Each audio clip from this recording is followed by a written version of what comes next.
We're at the media drive of the Citroen Basalt in Goa, and we'll have a full drive review for you up on the 9th of August. For now though, we can show you around outside and in, so let's get straight to it. Now the Basalt is based on the C3 and the C3 Aircross, but there are some big updates, so I'm going to show you some of them. And let's begin with this, the key. You no longer have the standard stick key, you have a flip one instead.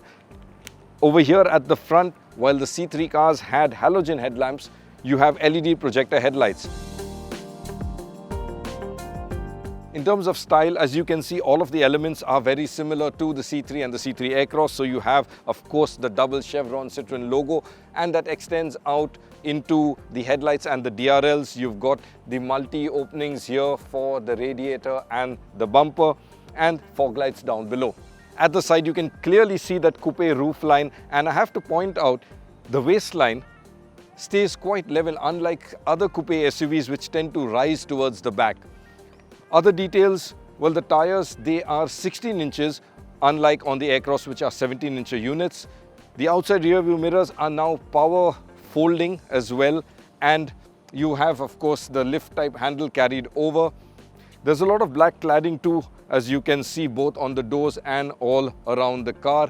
And the tail lights have a 3D effect here, so there is some depth to them, and they spill over to the side as well. At the rear, you can see the shark fin antenna on top and two blisters there, which are essentially to hide the hinges. The windscreen slopes down into the boot lid, which is shaped into a spoiler. Since we're at the back, let's take a look inside and see the boot space. It's 470 litres, so that's a little less than the Aircross, which is slightly above 500. But we've fit in 7 of our check-in bags in there to give you an idea of what you can fit inside. I also have to point out this not having a 3-row version. Obviously, the wheelbase is lower than the Aircross, and this one measures 2651 mm. Ground clearance is 180 mm. Inside, there are numerous updates. One of the big ones is the addition of auto climate control, or an auto AC, which also has these toggle switches to adjust temperature and fan speed and other bits. There's also a wireless pad, wireless charging pad now down below the standard shelf on top.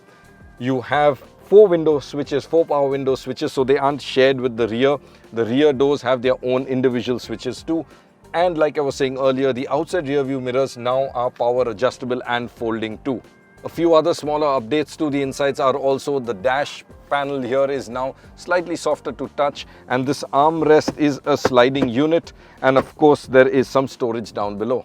The steering wheel with the switches on the steering boss carries on from below, as does the gear lever and the 10.2-inch touchscreen, which has wireless Android Auto and wireless CarPlay. Things that carry forward are the seats, the steering wheel with the controls here, the IP panel, the 10.25-inch touchscreen, and of course other bits like the AC vents and the gear lever knob.